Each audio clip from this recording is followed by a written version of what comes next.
All right, welcome everybody. Thanks for coming. For the sake of time, I'm going to jump right in and get us started tonight. I'm going to do a little bit of introduction before we pray together. We will definitely not fail to pray and ask for the Lord's help. All right, let's start with Proverbs 30, verses 18 and 19. This is from the NLT. Can we go? There are three things that amaze me, and we'll talk about who's saying this, I guess next Sunday in the sermon. There are three things that amaze me. No, four that I don't understand. How an eagle glides through the sky, how a snake slithers on a rock, how a ship navigates the ocean, and how a man loves a woman, says the writer. So, love is quite a mystery. Nothing fascinates humanity and yet also beguiles us and defies explanation more than this. So we are definitely not having this seminar tonight because I've figured it out. This definitely isn't Pastor Tim's foolproof plan for dating or anything like that. But I care about this very much because I have young adult children. We have many teens and young adults in our church who ask great questions. I get to do premarital counseling. I do quite a bit of marriage counseling. And so I keep mining God's word to try to understand these things better. And people keep saying to me, Pastor Tim, you have to try to teach on this. So here you go. This is me trying to teach on this. I've been mining Scripture partly because when you're doing premarital counseling and marriage counseling and answering hard questions from young people and so forth, it exposes the things you're not clear about in your own thinking. And so maybe you feel like you're fuzzy on a few of these things too, and I hope tonight will help. It seems to me that parents often find themselves trying to express to their children like, that's not a very good way to do that, or it's too soon to do that, or I'm not sure I'm comfortable with that, but then we often don't really know how to explain why. You know how that goes, right? So I'm hoping that we'll get clear on some things tonight that will help us be better advisors for young people on this journey. And the good news is that if we can make sure we're clear on two really important basics, then that foundation will guide all the rest of those decisions. There's no way I can give direction on every specific question tonight, nor could I do that. But if we can get really clear about what marriage is and what love is, then we'll be able to wisely discern the specific answers in specific situations. So there's a little bit of a sense in which by the end tonight, you might feel like this was a little bit boring because all we did was nail down some basics. But I'm really confident that if we nail down some basics, you'll actually leave tonight in much better place to try to figure out what God would have you do in the little specifics, because you've got the foundation nailed down. So another way to say that is that I'm convinced that we need to start at the end. And by the end, I'm referring to the end goal here, which would be marriage in this conversation. If the whole point of dating is to consider the possibility of marriage, then the way to figure out what we ought to be doing now is by making sure we understand where we're headed. I think of like myself when I first went to the gym many years ago, and I knew nothing. And I just kind of generally, Crystal and I just kind of generally had this, need to get in better shape kind of sense, right? So you go into the gym, and I don't know about you, but I think probably a lot of newbies were like me. You kind of, first of all, you're overwhelmed by like a bazillion machines. And so you kind of wander nervously around, trying to look for some machines that you think you might be able to figure out without looking terribly stupid. And you ignore a whole bunch of machines that you're sure you can't figure out, or you try and really quickly you realize you can't, and you hope nobody noticed how dumb you looked. And so you end up with you're like 8 machines that you feel like you can do. And if you're really lucky, they're kind of some split of upper body and lower body, and you're like, that's good. I'm just going to go do those 8 things. And there's not necessarily anything wrong with that, but it's not really the path toward health or weight loss or whatever, and it might be a recipe for injury along the way, But that's how a lot of people approach dating. Don't really know how to do this, so let's just try stuff, especially what's kind of easy and I think I can figure out and feels good, and we'll just do that. So I'm convinced that instead, if we can understand the goal, if we can biblically understand love and marriage so that we know where we're headed, then we can work backwards and figure out how we can make wise choices and honor the Lord today. So basically tonight, what is marriage? What is love? And then based on what we learn about those two things, how does a relationship develop from not married to married in a biblically healthy way? And by the way, our church does have quite a few specific resources on dating and preparing for marriage that go into more details than what I'm presenting tonight. So of course you're welcome to reach out after this and we can get into more detail. We're going to work hard tonight. We're going to be tired by the end of this. But I pray it will be well worth our hard work. So let's pray. Dear Heavenly Father, these things are,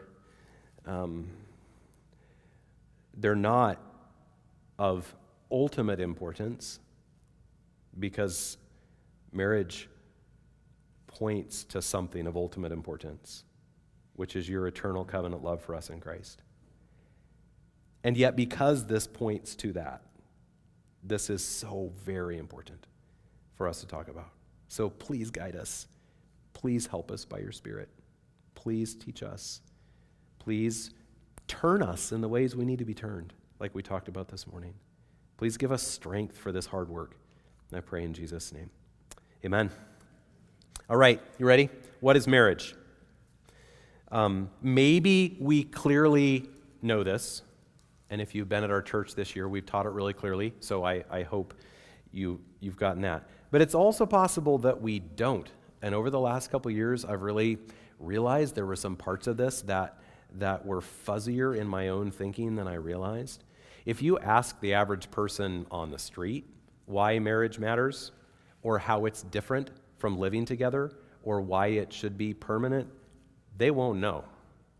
Because secular marriage today is a party to celebrate two people who've fallen in love and lived together for a while and then concluded this might have a chance to last for the long term, so they throw a very expensive party to celebrate that chance. We've got to do a lot better than that as Christians. So, what is marriage? First of all, marriage is unlike any other human relationship. It's not that marriage is the greatest relationship. The Bible does not say that. But that it is uniquely powerful, uniquely close, and it has the potential for unique joys and unique pains. It's the most vulnerable human relationship in a lot of ways and by a long ways. There is no other relationship like it. By the way, did everybody get do we have booklets for everybody? Did people who come in late get it's just blank pages to write on, but does everybody have that if you need it? Okay. So it's the most vulnerable human relationship in a lot of ways. In a long ways, there's no other relationship like that. And we don't just know that from observing, which we could do. The Bible tells us that. So like Genesis 2:24, therefore a man shall leave his father and his mother and hold fast to his wife, and they shall become one flesh. Does the Bible say that about any other relationship? Leave and cleave and one flesh? No, there's nothing else like it. How about Ecclesiastes 9? Enjoy life with the wife whom you love, all the days of your vain life that he has given you under the sun, because that is your portion in life and in your toil at which you toil under the sun. The Bible doesn't say that about any other earthly relationship. There's a unique kind of shared joy in marriage. Song of Solomon 8:6, we'll look at this verse in two parts. First part of the verse says, she says to him, set me as a seal upon your heart, as a seal upon your arm. She's saying that she wants her love, really herself, deeply imprinted upon her man. This is the mark of full possession and ownership. That is the word she's using. The Bible doesn't say that about any other earthly relationship. And then the verse continues, for love is strong as death, jealousy is fierce as the grave, its flashes are flashes of fire, the very flame of the Lord. No other human relationship is described as the very flame of Yahweh, except this one. Also, Ephesians 5, this mystery is profound, and I am saying that it refers to Christ and the church. This relationship uniquely stands as billboard of Christ and the church. And then Revelation 19, blessed are those who are invited to the marriage supper of the Lamb. Here is the beginning of the eternal fellowship of God together with his people in Christ. And to try to help us grasp what that will be like, God chooses marriage as the primary illustration. So in God's design, marriage is a one-of-a-kind relationship, and it has one-of-a-kind purposes. Now, our purpose tonight is not to study these purposes.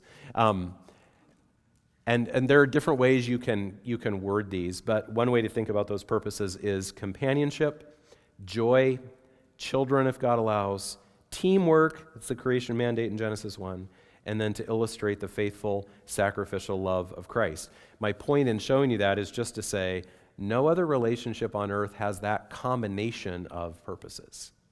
This is unique. All right, and I'm going to upset you here because we're going to go to the next slide.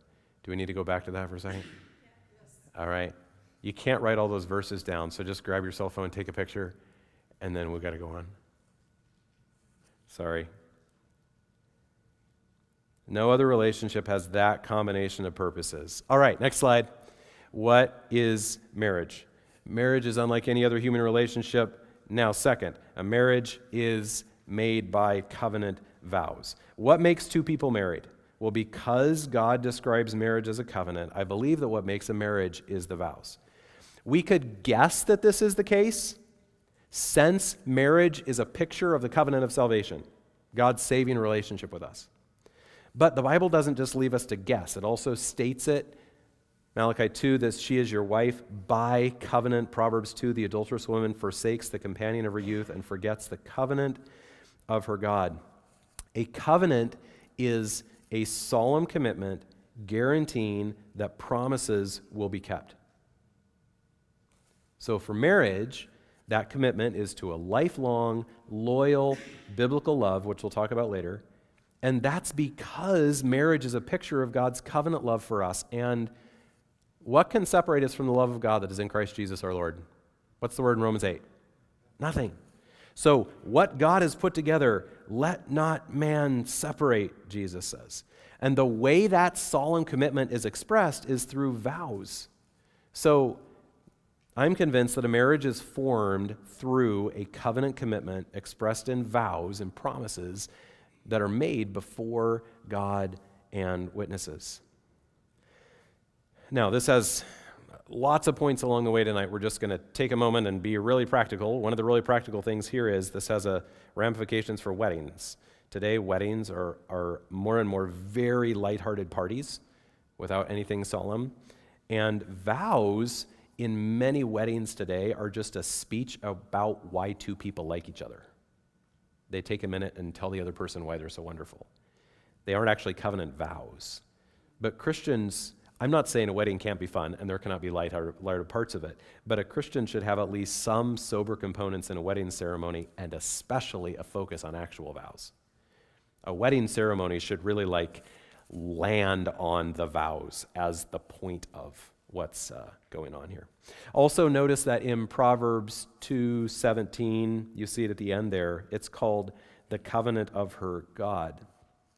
So again, just being really practical here, God himself is the ultimate witness of our marriage vows.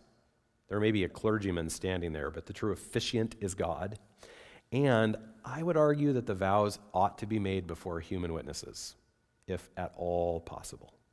It's interesting that in Song of Solomon, you don't just have the man and the woman, but you also have these witnesses to their relationship. We know that marriage is a public billboard of Christ and the church. So it's always best when a marriage covenant is made with witnesses, especially a church family who can help hold that couple to their covenant commitments. So the marriage is formed through a covenant commitment expressed in vows before God and witnesses. You are 0% married before you make those vows, and you're 100% married after. Now, two caveats about that. First of all, virtually every nation on earth has means of legally recognizing marriage and legally holding people to certain marriage responsibilities. So I realize there can be a legal aspect to marriage, but foundationally before God, a marriage is created by the covenant vows, not by the government, which is important to keep in mind when governments call things marriage that aren't marriage, right? But it's also important for Christians to keep in mind what actually makes a marriage. And then secondly, I also realize that for a couple to live out a biblical marriage, they also have to carry out the God-given purposes. So that marriage needs to be consummated physically. They need to have a physical, sexual relationship. They need to have children if they're able to. They need to be companions and a team for God's purposes and so forth. I'm not saying that the covenant is the entirety of the marriage, but I'm saying that the covenant is what changes your status from not married to married in God's sight. So if we put those first 2 points together, marriage is unlike any other human relationship. A marriage is made by covenant vows. And so now we can see that God designed those two things to be inextricably linked. And so I would say it this way: God guards the most unique human relationship within the most unique human covenant. Marriage is a one-of-a-kind relationship created by a one-of-a-kind covenant. Now, we do have covenant commitments in some other areas of life. Job contracts are a type of covenant commitment.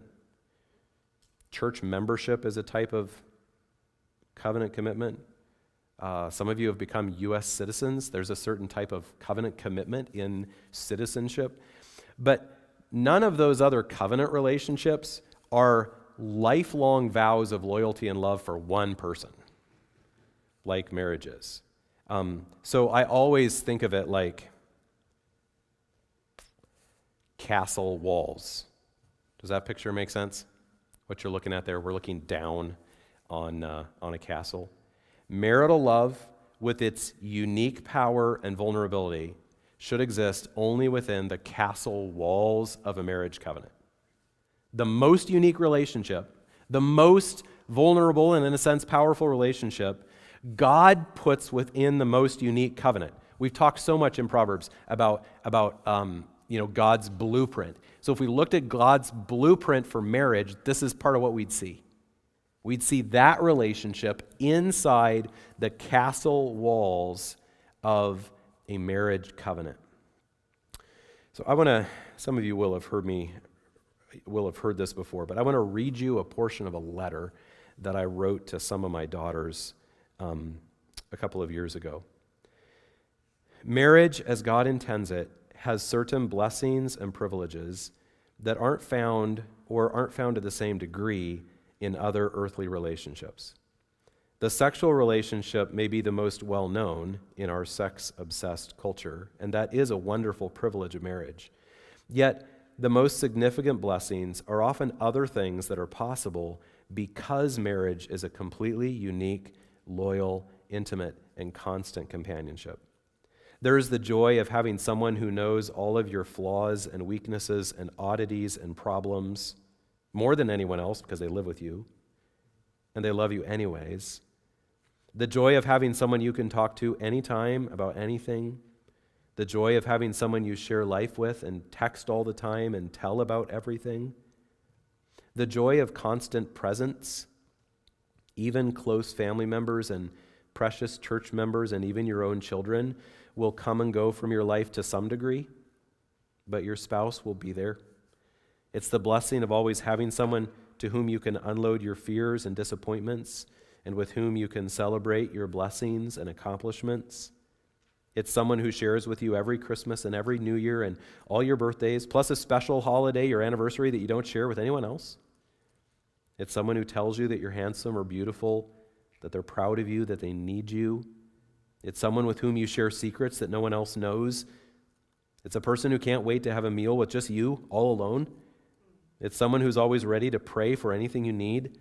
It's a person whom you live with, so they're a constant companion like no one else. I'm going to pause for just a second and just make sure we remember what I'm describing here is God's blueprint. I understand that even in saying these things, there can be just a lot of hurt as we think about broken relationships and what's not what it should be. But what I'm trying to lay out here, what I was trying to lay out for my girls, is an understanding of what God designed this to be. This companionship runs very deep because in living together, you share in everything from broken pipes to throwing up, and each experience you have together can deepen the bond. It's a person who has seen you at your ugliest and cared for you at your nastiest, sweatiest, and sickest. It's a person who's had to live with your stupid, forgetful, or ignorant mistakes and accidents, who has seen you at your weakest spiritually, and who has forgiven you many times for many things. It's a person who may share the incredibly hard and rewarding journey of parenting with you. It's the one person who journeys through life's stages and seasons with you from young to old and everything in between. It's someone who reassures you every day that they love you. And it's also the blessing of loyalty. That person is yours and yours alone. They share your name. You do things with them that you don't do with anyone else. You have on your finger a wedding band from only them. You've made promises to them that you've made to no one else. No other relationship in the world can rival the uniqueness of that companionship. But there is supposed to be an entry fee for this incredible relationship. And that is a lifelong covenant of faithful love made in a public ceremony before God and witnesses, for better or worse, for richer or poorer, in sickness and in health. When you say yes to that one person, you say no to the other 8 billion, no matter how much you might be attracted to someone else later on. When you say yes to that person, you say yes to everything that the person is and everything that will come into that person's life. Their weaknesses will be your constant companion for the rest of your life. Their sins will be yours to bear with. Their cancer or their disability or their tragic accident will be yours. And your responsibility every single day will be to lay down your life for them till death forces you to part. God guards the most unique human relationship within the most unique human covenant.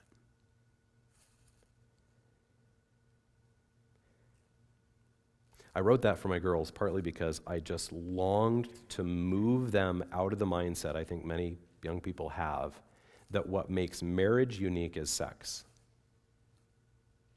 And I just desperately wanted to try to help them see it is so much more than that makes marriage a relationship unlike any other. And I'm convinced that if we can be really clear about that how God guards the most unique human relationship within the most unique human covenant, then we can work backwards and start thinking clearly about dating. And I hope I'll show you that some as we go along tonight.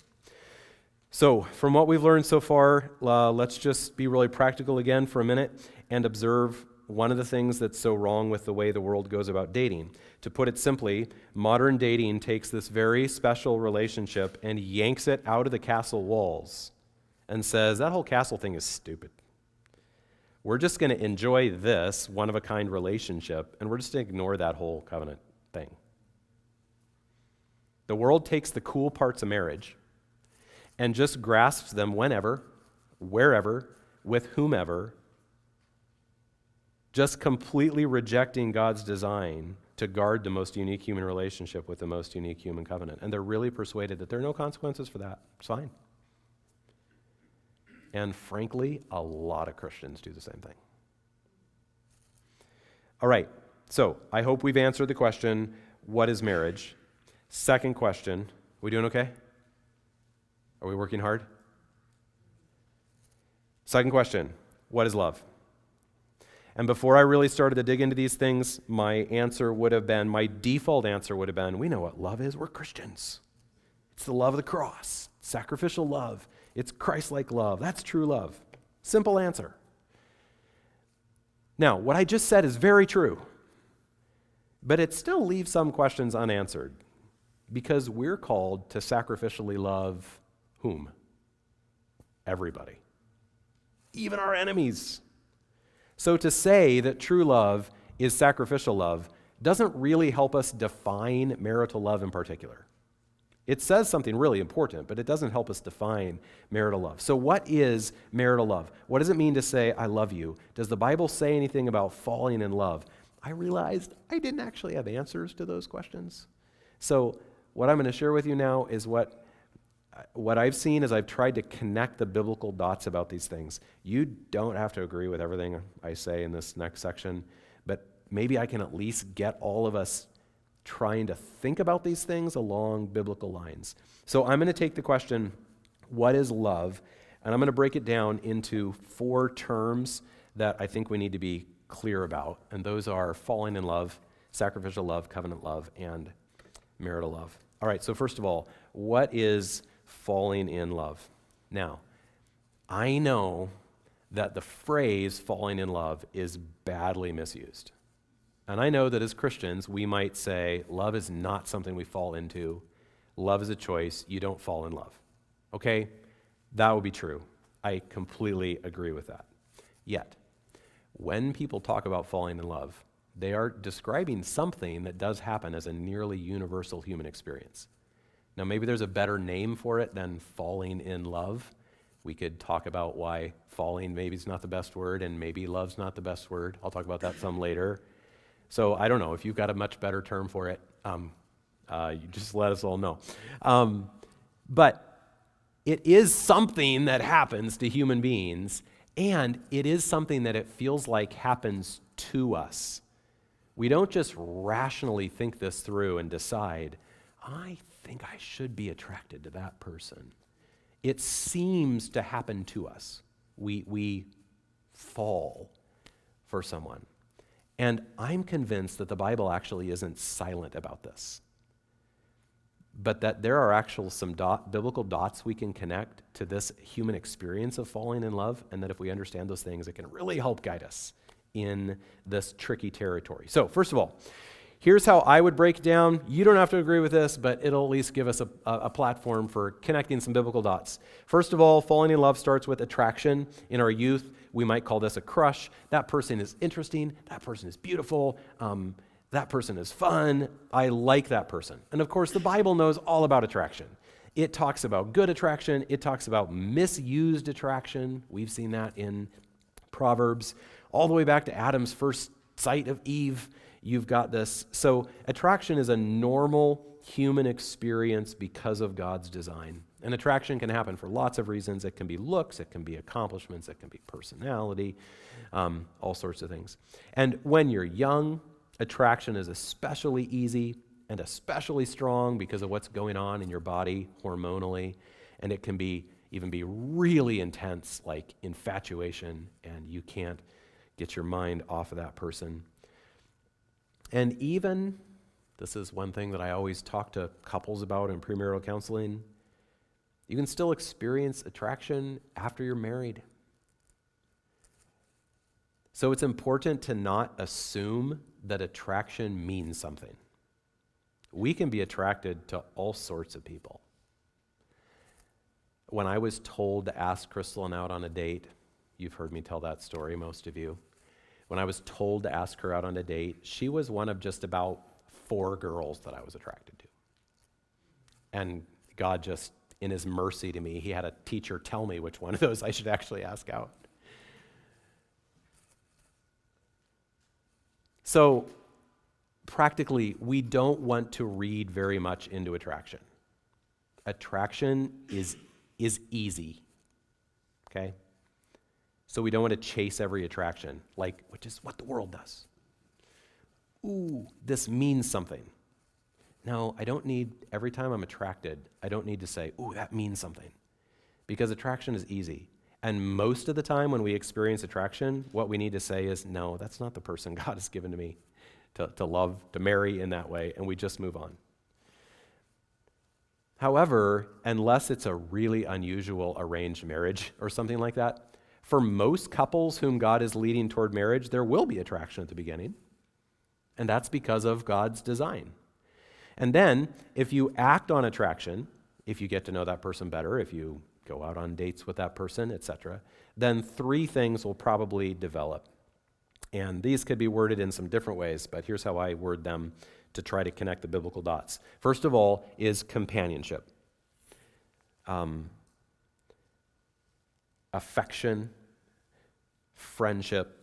Now, I'm putting this on screen as an outline, but the way I actually prefer to picture it is like this.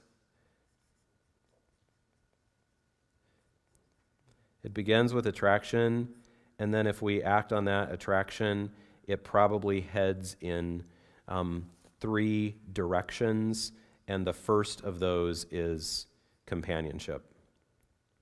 So I'm going to give you 3 bullet points under here on the outline, but it's not really like that. That's how I'd rather picture it, like 3 arrows coming out from attraction. All right, so back to our outline. Companionship, the word affection, I'm using that word because it means you enjoy the person. You're not only initially attracted to them, but as you get to know them, you like them more and more. You like spending time with them. And so that's where you have the word friendship there. A friendship quickly develops. But the Bible word for what's going on here is that word companion. Both of the verses that we referred to earlier that use the word covenant also use the word companion. Proverbs 2:17 and Malachi 2:14 use both words, covenant and companion. And that word companion describes the sharing of life together, the friendship, the affection, the joy of being together. That is part of God's plan for marriage. And we'll talk more later on about how Christians should think about the development of a companionship toward a possible marriage. But let's move on to a second aspect of falling in love, which is, I use the word exclusivity. It's related to attachment that you feel to that person, commitment you have to them and they have to you, loyalty to just them. So if you're attracted and then you start to get to know someone and you find that you really do like them and you really do like being with them, you will start to attach. That's the way God wired us. Mentally, emotionally, physically, hormonally, attachment grows. And you start to feel like if you had your way, you'd be with them all the time.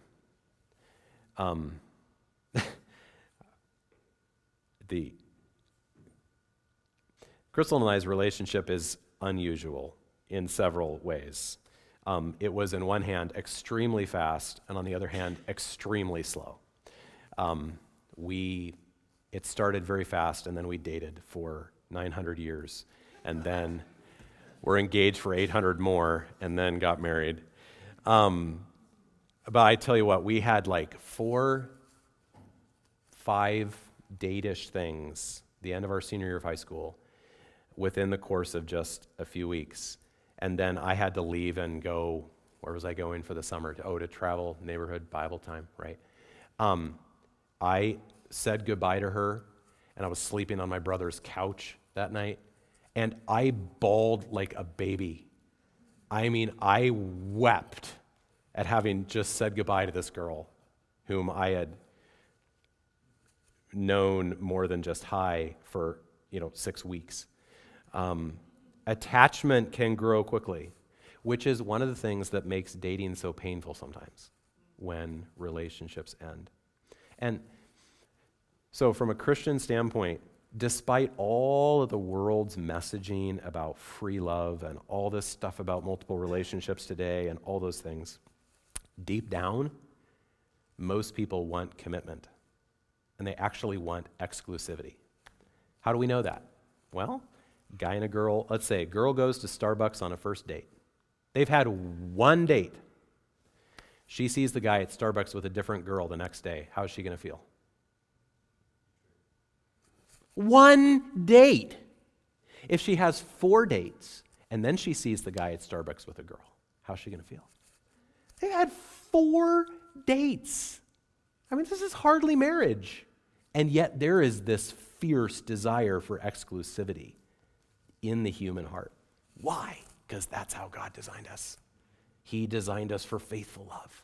He designed us for loyal love. So the Bible word connected to this aspect of falling in love that we all experience is the word covenant. which we already talked about. Because God designed marriage to be a covenant relationship, a committed, faithful, exclusive relationship, he wired it into human beings to want that. Now, I get it. Sin can twist that and distort that, and you've got people today living in all kinds of crazy relationship things. But the way God wired us, we want to know that that person's love is faithful and loyal, and it's going to be there. So what starts with attraction then develops into affection or friendship or companionship, and along with that comes growing attachment, commitment, this desire for exclusivity. Now, all of those aspects of falling in love that I'm going to describe here, because we've got one more we'll add in a little bit.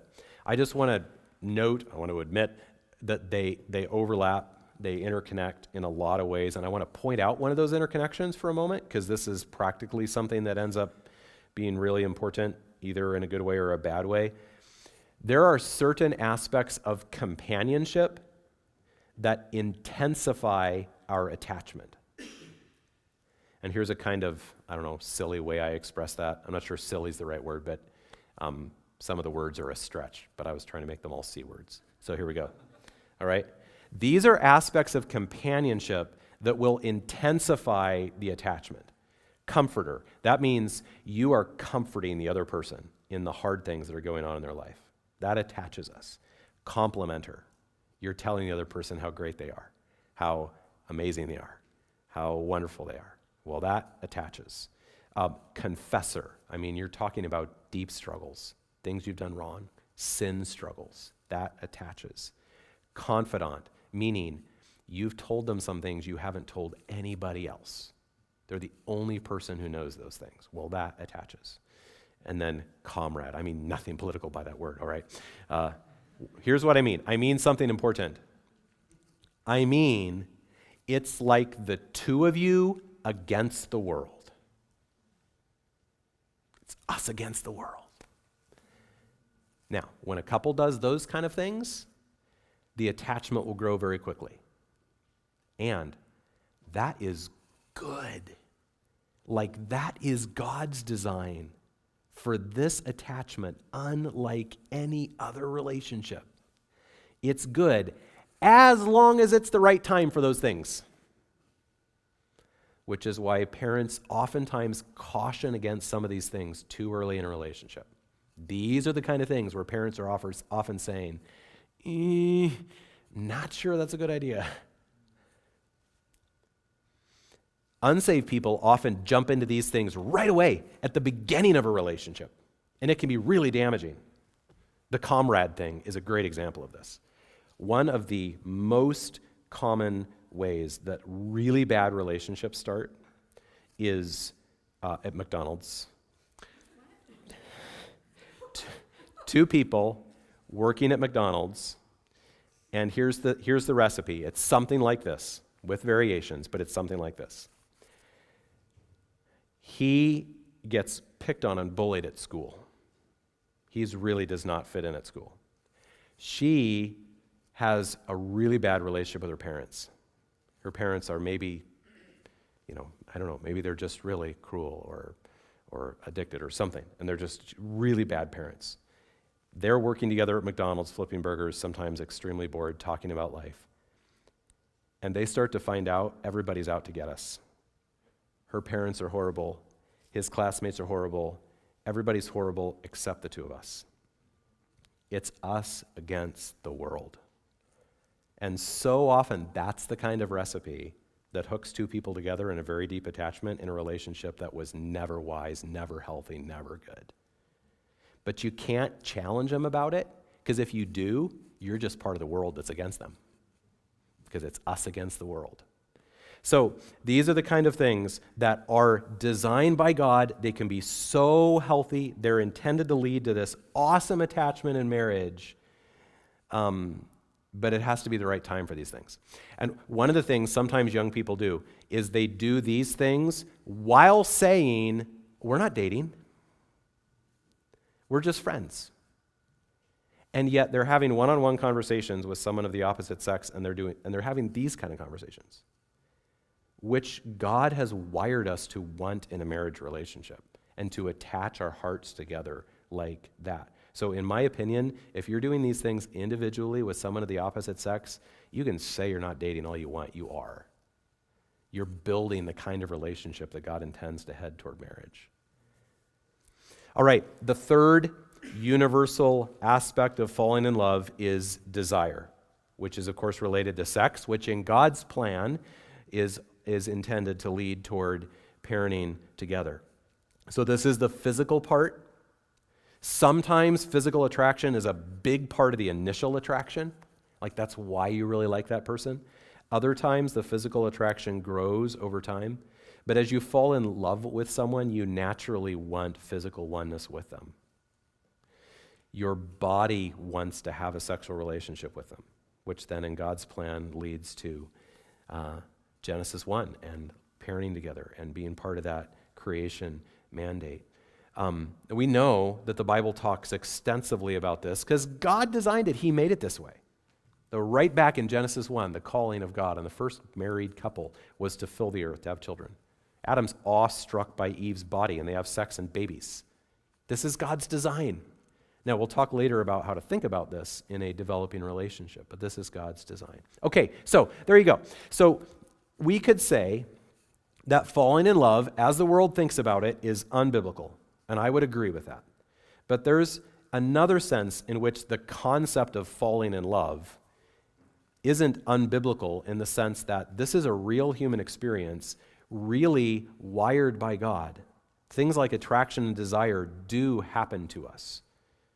Teenagers don't think, I have rationally decided that I should have a crush on that person. It feels like it just hits them. And what I love is that I hope what I've just shown you is that the Bible isn't silent about this.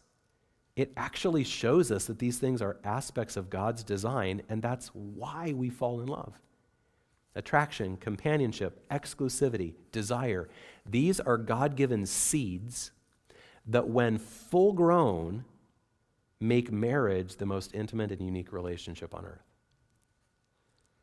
Now, you might be thinking, well, I hope you're thinking that's true, but you might be thinking, that's true, but those things might be wired into us, but our hearts are also prone to sin, right? So we can't necessarily trust these things. Just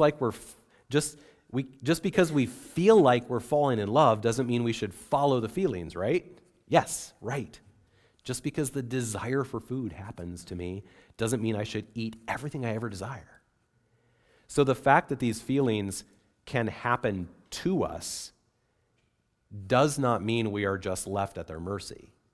And it doesn't mean we should enter into an ungodly or unwise relationship just because we're feeling these things strongly. You can experience attraction and companionship and attachment and sexual desire for someone who would not honor God if you married them. Hundreds of millions of human beings could probably testify to the fact that you can feel these things for a person who would actually be pretty miserable for you to live with, even though you feel these things very intensely. Despite every Hallmark movie ever created, you can't just follow your heart when it comes to love. That's not what we're saying. Even though we are saying that these things are wired into us by God. So, there's one question we always have to ask when we're experiencing attraction and these other things that come from it. And the question is God doing something here? Is God bringing these two people together toward marriage? You see how that's different from the question the world asks? The question the world asks is, what do these feelings mean? Am I falling in love? Is this my soulmate? And they're just kind of like following the feelings to see where they take them. The Christian asks, is God doing something here? Is this attraction just my heart doing its thing? Or is this attraction because of something God is doing? When I was probably, I don't know how old I was, if I was 12, 13, 14, I don't know specifically, but I had a huge crush on Tanya. I was something like infatuated with her. But that was just my heart doing its thing, my feelings doing their thing. It wasn't because God was bringing Tanya and I together. How do I know that? Well, because I was 13 or something. So it wasn't the right time for marriage. I know that because my parents would never have okayed that relationship. I know that because I was nowhere near spiritually prepared or life prepared for marriage. Neither was she. If I felt attracted to someone today, I would know that that was just my feelings doing their own thing, not something God was doing, because I'm already married. If you feel yourself falling in love with a non-Christian, that may be a real experience of feelings in your heart. I'm not denying what you're feeling, but it's not because God is bringing the two of you together in a biblical marriage. So there are various ways we can discern, is God doing something here? If God is doing something, I'm just giving you a few examples. If God is doing something, then it will be the right time for a relationship that could head toward marriage. That helps to answer some of the questions about how young, you should date or something like that. If God is doing something, it will be a spiritually healthy relationship that will help you both grow in the Lord, which helps to answer some of the questions about who you should date or not date. If God is doing something, then in most situations, godly parents are going to support that relationship. Okay, we could keep going. But I'm just giving us examples of how we think through, is God doing something here? We don't ever just ask, am I falling in love? But when it's obvious that we are experiencing something like falling in love, we ask, is God doing something here? That's always the question. All right. So we've talked about falling in love. And if we were not Christians, that would end our discussion about love. Because to the non-Christian, love is attraction, affection, attachment, desire. When you feel those things for someone, you tell them you love them, you sleep with them, and so on. That's what the world does. But as Christians, we know there's more to love. So next we talk about sacrificial love. 1 John 4:10, and this is love. Some translations translate the beginning of that verse, this is real love. Not that we have loved God, but that he loved us and sent his Son to be the propitiation for our sins. John 15:13, greater love has no one than this, that someone lay down his life for his friends. Husbands, love your wives as Christ loved the church and gave himself up for her. Sacrificial love is laying down our life for others. Now, God calls us to show sacrificial love to many people, including our enemies. This is risky, costly love because it costs us. What does it cost us? It costs us ourselves, everything. It costs us. It's ourselves we're laying down. And yet this love is supposed to be the foundation of human relationships. So as Christians, we can't talk about love at all without thinking most of all about sacrificial love. But then we also need to think about covenant love. So we talked about covenants earlier. Remember, a covenant is a solemn commitment guaranteeing that promises will be kept.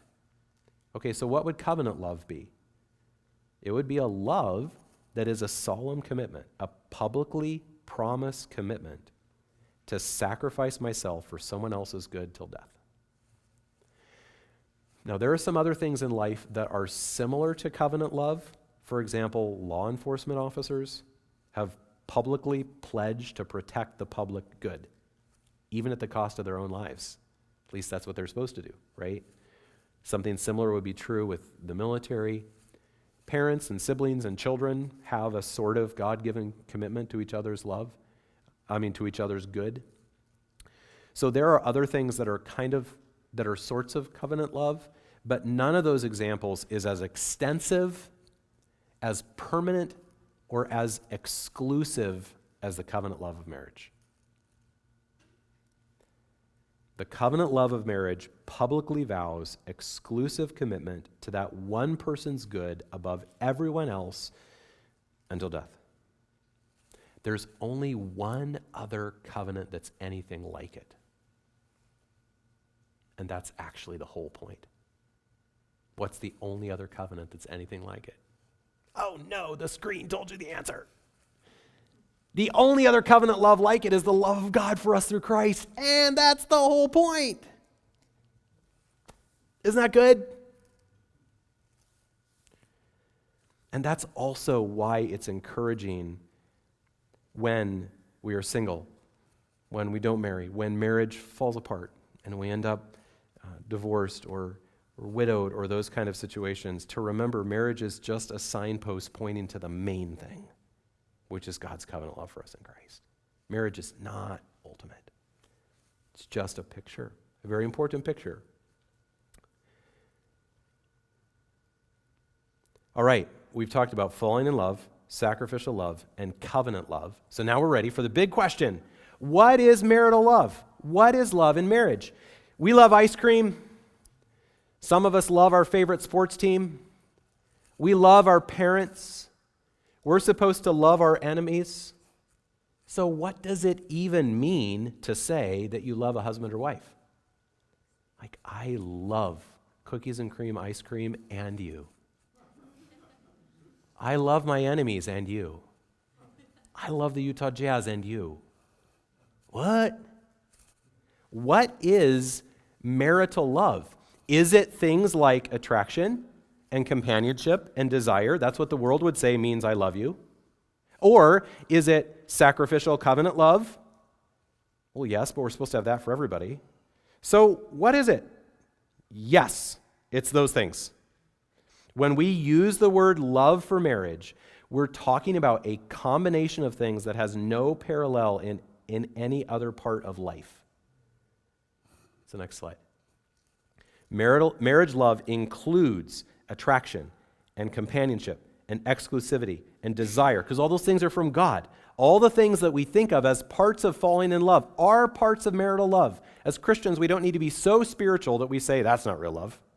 No, it's part of real marital love. But in biblical marriage love, all of those things are filled up. The whole thing is filled up with the love of the cross. Or the whole thing is held together with the glue of Christ-like sacrificial love. Let's draw again for a second. Sometimes I draw it like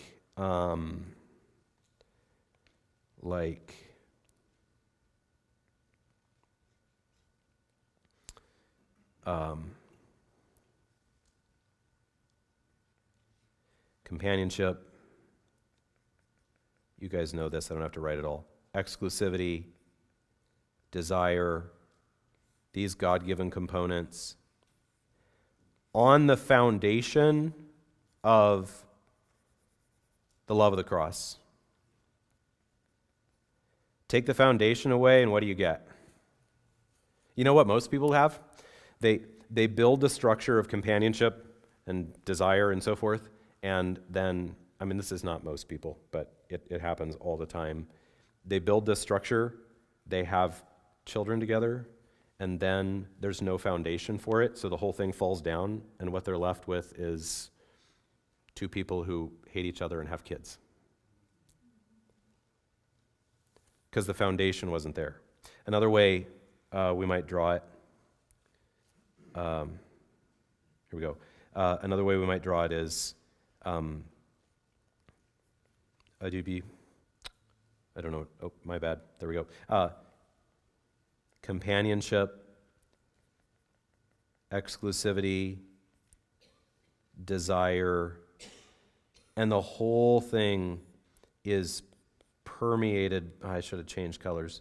The whole thing is permeated by the love of the cross love, Christ-like love, just saturating, permeating the entire relationship. That whole package is marital love. It's not just the falling in love stuff. It's not just the love of the cross and sacrificial love. It's that whole package. And do we have what's the next? Yeah. It's that whole package, as we saw this earlier, within the walls of the marriage covenant. That's God's design. That's the whole package that's God's design. That's marriage.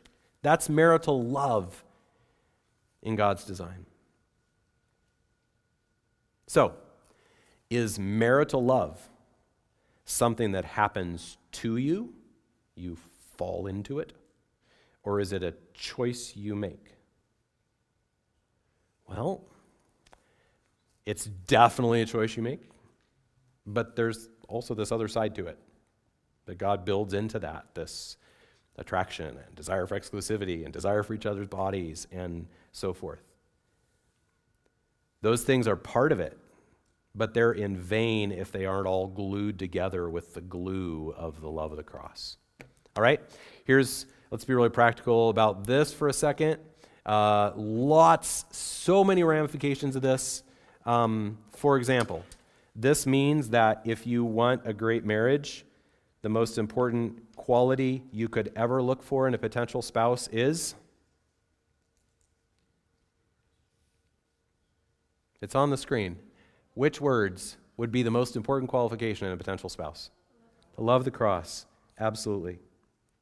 Christ-like love characterizes born-again people who love Jesus and follow Jesus. So that should be the kind of people whom you're willing to enter into a relationship with.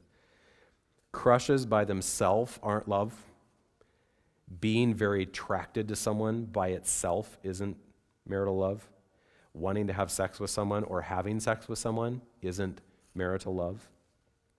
Without Christ-like love, none of those things are love as God intends it. With Christ-like love, within a marriage covenant, those things are all part of marital love as God intends it.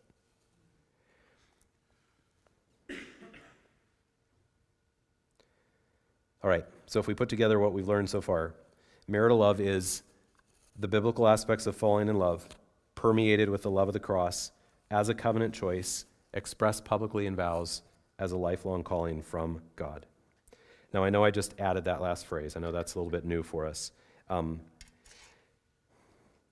God actually calls those two people to love each other in a marriage for his glory. How do I know that? Well, because the Bible tells us that God is the author of marriages. From the very beginning, God brought Eve to Adam. Proverbs 18, he who finds a wife obtains favor. That's the word for grace, like a gift, like a gracious gift from the Lord. She's a gift from God. And Jesus said marriage is what God has joined together. So marriage is a calling from God, which means that marital love is a calling from God. And that is so awesome because it means, practically, that when the various feelings of falling in love come and go, you're not at the mercy of those feelings. Because you know that God has called you to love that person. God has called you to attraction and affection and friendship and desire. And so on the days when the friendship is a mess or the desire isn't there, we don't say, oh no, I'm falling out of love. We say, God has called me to love this person, and so I'm going to pursue this person no matter how I feel right now. And what happens time and again is that the feelings come back in many cases. The feelings go up and down, but when I understand that this covenant commitment is a calling from God, it's okay. I'm not trusting or following those feelings anyways. They weren't the main reason why I married this person, if I was thinking biblically. It's not only a love that I fell into, it's a love that I was called to by God. I'm actually obeying God by loving that person. So many of you will already know this story, but for me, such an important moment was, like I told you, Crystal and I's relationship started very, very fast. We were very attached very fast.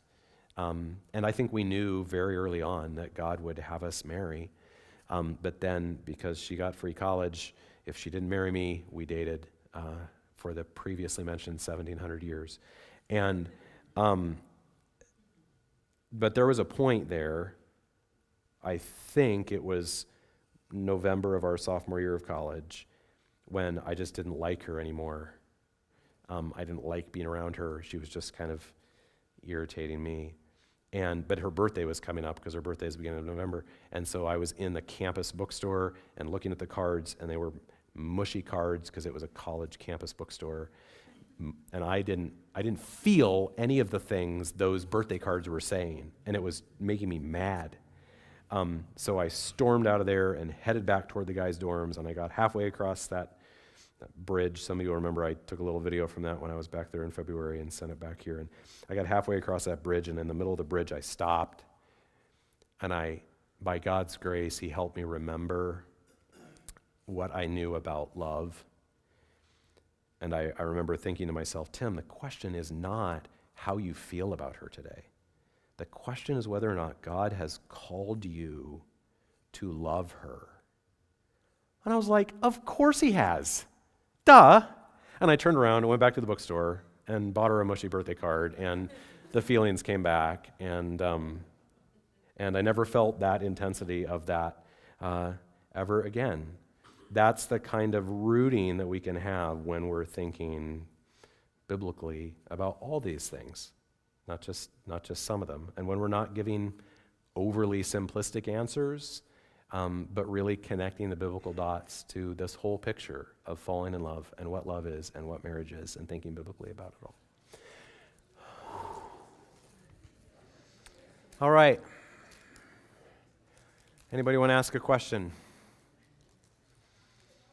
I might not answer it just for the sake of time or something, but I might, depending on what it is. I do have the handheld. Anybody want to ask a question? Anybody dare ask a question? Yes, ma'am. Could you define calling a little bit more? Could I define calling? In that last sentence there, how do I define calling? Well, I'm just saying that, we got to get the folks in the lobby to come in here so we can hear. Whoops, didn't mean to write on the screen.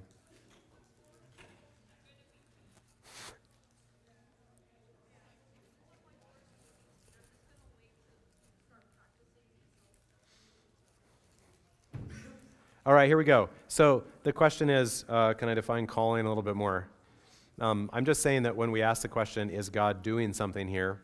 And then that over a wise and careful and humble process, we conclude God is bringing these two people together into a marriage, then that is a calling from God. It is what God has put together. And so then I can view loving that other person as God's calling on my life. One clarification about that is that that doesn't mean that you can use God's called me to love this person, God's called me to marry this person as like your excuse to get everybody off your back. Like you can't say to mom and dad, I'm not going to listen to any of your concerns because God called me to love them. You can't say to your church family, your pastors, whatever, people who love you, no, leave me alone because God's called me to love them. That's not what I'm talking about. You reach that conclusion that God has called you to love them, first of all, through that careful process of humbly seeking the Lord's way. And then you know that that's your calling when you make those covenant vows. Then you're in that marriage covenant, and it certainly is a calling. So it's not something you throw around at people to make them be quiet if they're concerned about your relationship at all. Somebody had asked about that. Yes, ma'am. Japanese couple, when we were considering doing missionary work, we were thinking of going to Colombia at one point in time. And this couple that was on that team shared with us that their parents arranged the marriage for them. Mm-hmm. What is your take on that, where the parents decided and then they got married? They're Christians. I went, whoa. Yeah. Well, that's actually a question I've been asked before. And I don't really want to be put on the spot to argue against arranged marriages tonight. That's a little bit of a different topic than what I'm addressing tonight. But first of all, if two Christians ended up in an arranged marriage together, then God would do that. I mean, they could develop the attraction and affection and all those things, and that could be a great marriage. It doesn't seem to me the way God wired things to work, because there are all these biblical dots to how relationships begin with attraction and then build toward marriage. It seems to me that God designed something there other than just assigned marriages and, you walk in on your wedding day and find out who you're marrying. But I don't want to try to forcefully argue that it could never, ever happen. I don't know if I'm answering your question. But I would just say that if that happened to two Christians, God would Yeah. Yeah, we were quite in shock because these two just seem like the classic newlyweds. I mean, they're gooing and gawing, and Yeah. they just couldn't leave each other alone. I mean, Yeah. just, Well, and so then we got talking about our stories, and they said, well, actually, we knew each other ahead of time, and we hated each other. yeah. We knew each other all our life. But Well, then and- our parents told us we were to marry each other, and then they said we fell in love. Sure, sure. And of course, there are also situations where there was some kind of sinful relationship or something going on, and that then led to two people marrying, that then led to those two people developing a Christ-like, godly love for one another. So God can do all those things, but what we're talking about tonight more is the general pattern, the general blueprint. All right, I want to ask another question, and that is the question, what do the words, I love you, mean? Again, we love ice cream and we love skiing and some of you love coffee. So what does I love you mean when a man says it to a woman or vice versa? Well, first of all, it's very important to realize that to a non-Christian, the words I love you have a very clear meaning. They mean, I like you a lot. I'm attracted to you a lot. I'm attached to you a lot. I desire you a lot. And in the world's thinking, therefore, I love you. And so those words are thrown around very easily. But we've learned that while those things are parts of love, those things by themselves aren't necessarily love. Are the choir mics still on? We're not getting a ringing, are we? Oh, there's a vacuum. Oh, that's the noise. Okay, got it. So those things by themselves, they're part of love, but they aren't necessarily love. For two people to love each other biblically, you have to have the love of the cross as the glue holding it all together, and it needs to be something God is doing to bring those two people together. So Christians probably shouldn't use the words I love you as cheaply and easily as the world does. I'm not making a rule here. I'm just stating my opinion based on trying to connect the biblical dots. In my opinion, it would be better if the Christian I love you was more like what most people mean with engagement. I believe that God is leading us together and calling me to a lifelong covenant of marital love for you. Therefore, I love you. Now, I am attracted to you, I do desire you, and I'm attached to you, but when I say I love you, I mean more than just that I like you a lot and I'm attached to you a lot and desire you a lot and those kind of things. I'm saying that we as a couple are concluding that God is doing something here, that God is calling us to love each other in a godly marriage. And so, I love you. That's thrilling, that's exciting because I like you a lot. And it's sobering because this is a sober calling from God. Remember, when you marry that person, you say no to the other 8 billion. So it's not just a set of strong feelings. This is a covenant commitment that reflects the covenant of salvation.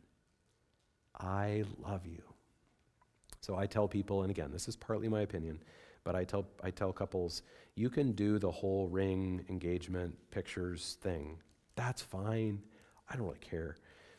What matters is when the two of you reach the conclusion before God and with, church family and parents and whatever involved, when you reach the conclusion, God has been doing something here. God has been bringing this couple together, and you say to each other, I love you, and we need to prepare for marriage. That's the true engagement. And then you can date set for a wedding and that stuff as it works out. And obviously, hopefully, it really makes no sense for a guy to put a girl on the spot in front of people and ask her if she will marry him, not knowing what the answer will be. Like, that is biblical nonsense, despite the fact that it's what everyone thinks is supposed to happen. Okay, so that's just some thoughts about the words, I love you. Okay, so we've learned, what is marriage? It's unlike any other human relationship. It's made by covenant vows. God guards the most unique human relationship within the most unique human covenant. And then we've learned that marital love is the biblical aspects of falling in love, permeated with the love of the cross as a covenant choice, expressed publicly in vows, as a lifelong calling from God. So that now leads us to the big, really practical question: how do you progress from not married to married and do it wisely and without violating the uniqueness of marriage? When you start to understand the uniqueness of the marriage relationship and that it's supposed to be within those castle walls, then you want to prepare for marriage in a way that honors the uniqueness of marriage. But you still have to prepare for marriage. Like, there has to be some progress toward marriage. We've already identified that the world just grasps whatever aspects of marriage they can get as soon as they want them. And as Christians, can't do that. We've got to honor God's design to guard the most unique human relationship within the most unique human covenant. But unless you're going to literally do blind arranged marriages, then you can't just go from not knowing each other to married with nothing in between. So, what goes in between? In general, a relationship has to grow and develop over time to discern whether two people should marry and then to prepare them for marriage. How do you do that wisely without violating the uniqueness of marriage? How do you do that without just grabbing the benefits of marriage as soon as possible? And yet, how do you develop and get ready so that you're ready for marriage? So I'm going to suggest a long sentence with some key ideas. First of all,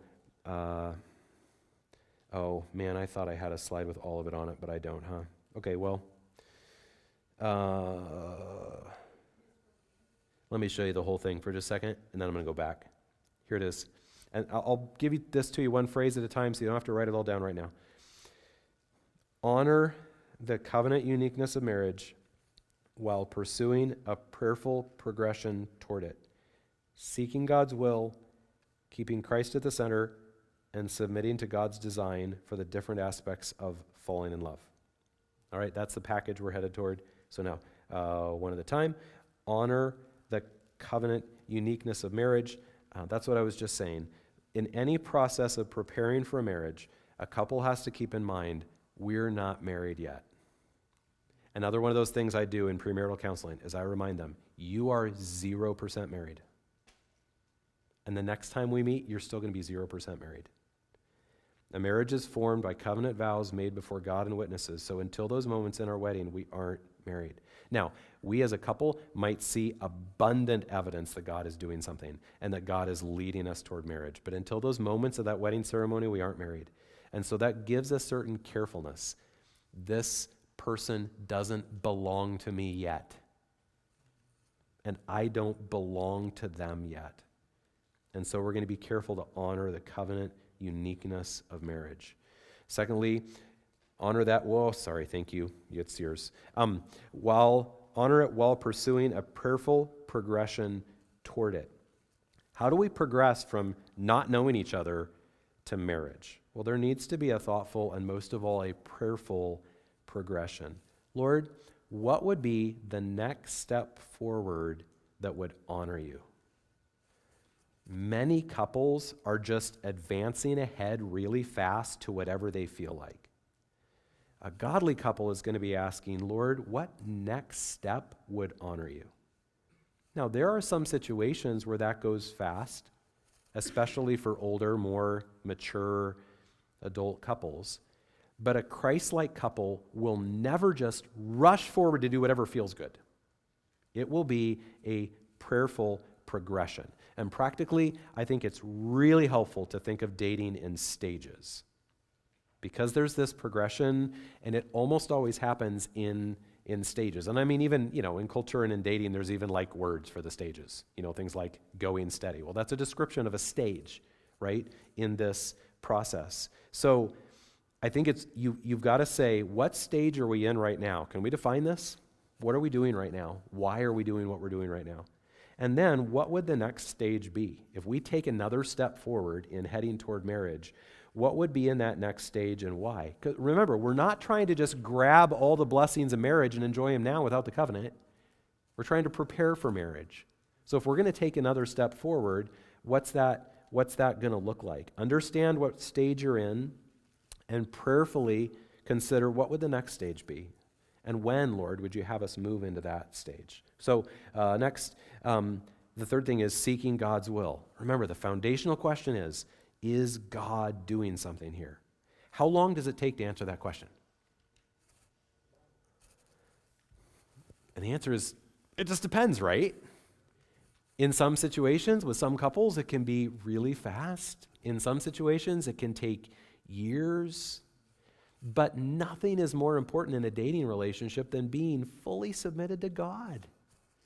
You might be far into a relationship, engaged, planning a wedding, and yet there's still a part of you that should say, not my will, but yours be done. Sometimes new information comes out or unexpected things happen soon before a wedding, and couples who thought they'd answered the question, is God doing something here, have to rewind. Until those moments when those vows are made, we have to be fully submitted to seeking God's will, not our own. Then once those vows are made, we're fully submitted to God's will for us to love that person with lifelong sacrificial love. One of the questions that gets asked, maybe, I don't know, almost more than any other question, I guess I'm joking, but it seems like the two questions are, how young is too young to date, and what's wrong with kissing? Those are like the two big dating questions. So, how young is too young to date? Well, first of all, don't try to create an age or a rule that just broadly applies to everyone. That's not probably going to be helpful. It's going to vary based on different situations and different people. But what we know is that falling in love is something designed by God to lead toward marriage. So unless a person is ready to be preparing for marriage, then they shouldn't be pursuing the kind of one-on-one relationship with someone of the opposite sex that leads to falling in love. Now, I understand that the question, when am I ready to be preparing for marriage, is tricky.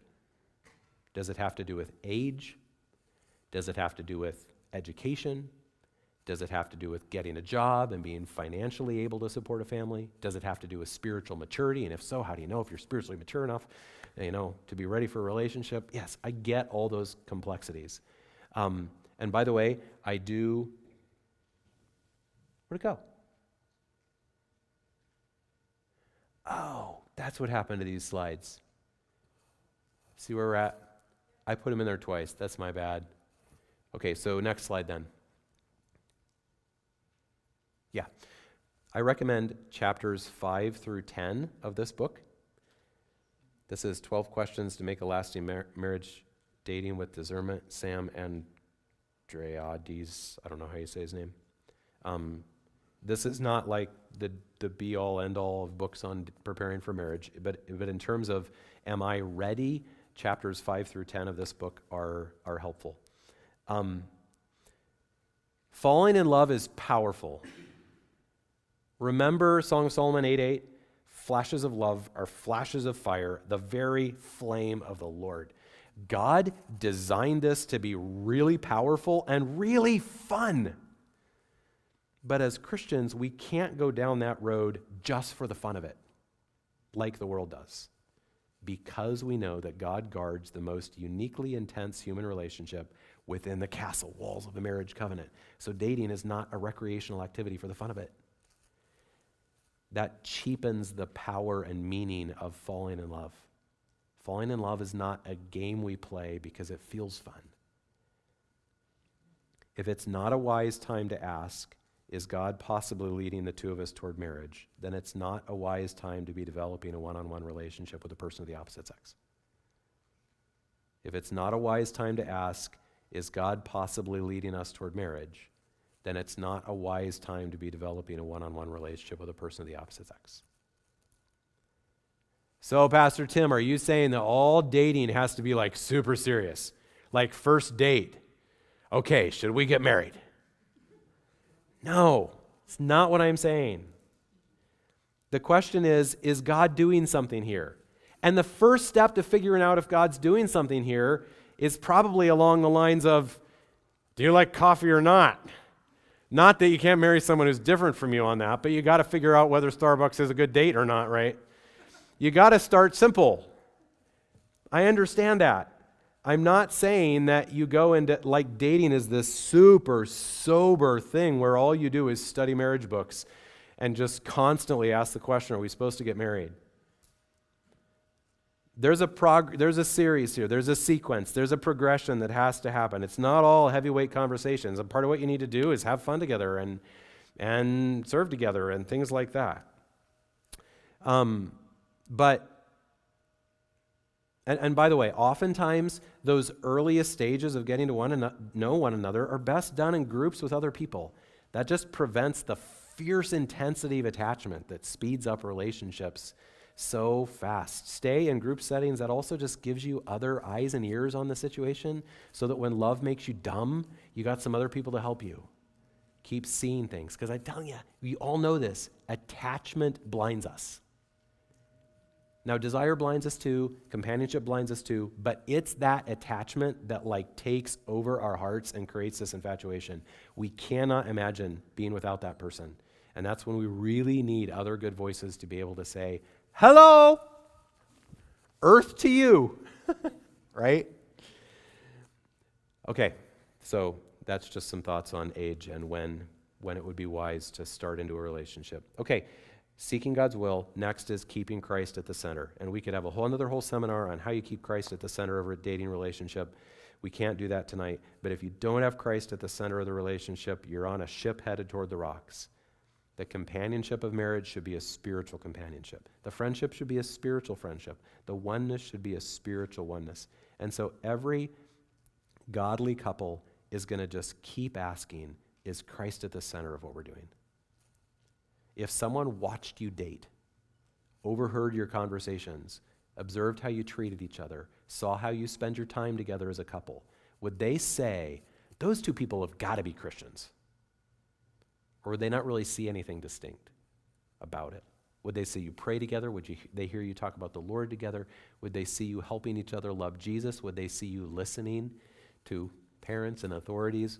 Would they see that you choose to date in ways that serve other people and are not just about the two of you? Would they see you prioritize church in your relationship?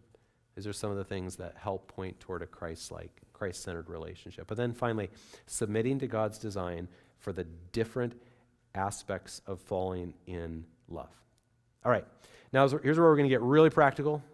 And this section is something that has helped me tremendously. Whether it'll help you or not, we're about to find out. Earlier, we talked about different aspects of falling in love, right? I'm talking particularly about those big three: companionship, exclusivity, desire. Those three aspects of falling in love are designed by God to progress toward marriage in three different ways. And some of the biggest dating mistakes or dating sins come from either not knowing this or ignoring this. So let me try to show you this. I have an illustration that I use to try to clarify it. I considered trying to create this as a nice graphic, like in PowerPoint, or even have a designer make it something for me. But I didn't do that for two reasons. First of all, because this isn't a great way to picture this. It's just the best way I've figured out so far. And it's going to get way better than this. So that's the first reason. And second of all, I've sketched this out on so many papers and napkins and on my iPad so many times that it just feels right to hand draw it. It just seems like that's how it ought to exist. So, and my apologies to those of you who've already seen this drawing, because I have drawn it for a bunch of you. Okay. So first of all, we are going to draw a line. Well done. And a star over that line.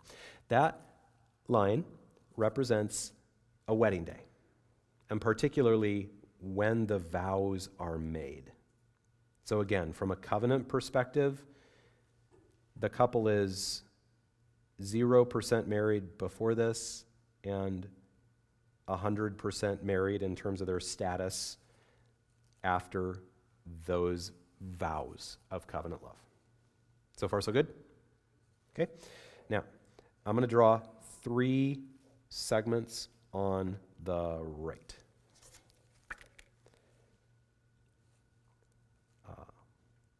Like this. Some of you are going to figure out, even while I do this, you're going to figure out a much better way to do it.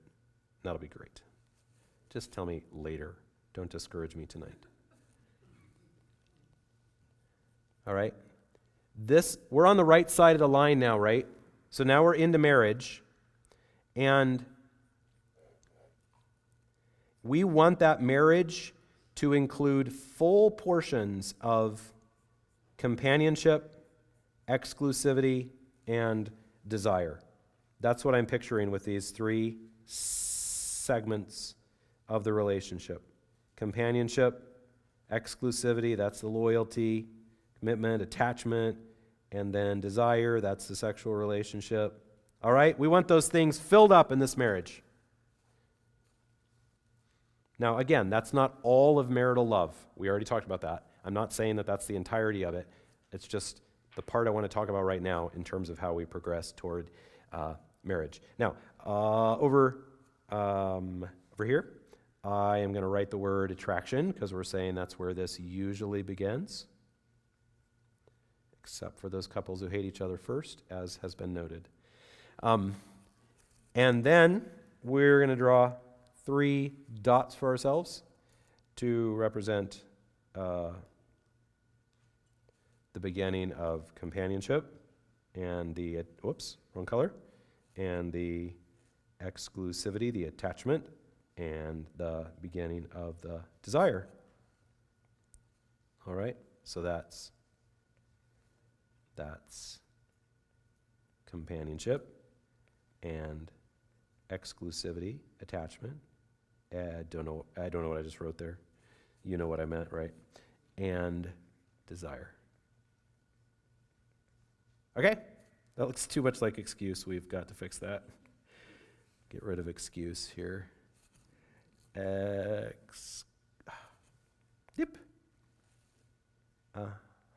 This is easier on napkins. How are we doing so far? Does that make sense? All right. Now, across the bottom, what we're going to have here is progress. These things are going to make progress toward marriage.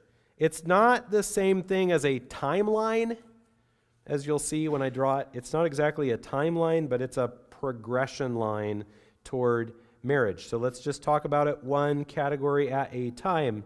So we're going to start with companionship, friendship, affection. Companionship isn't necessarily unique to marriage. Remember, we have other companions in life. Hopefully marriage will be the closest companionship, the deepest friendship. But companionship is something normal in human relationships, not just within marriage covenants. So because of that, because this isn't something completely unique to marriage, this is an area that can appropriately develop a lot before marriage. So I'm going to draw it like this.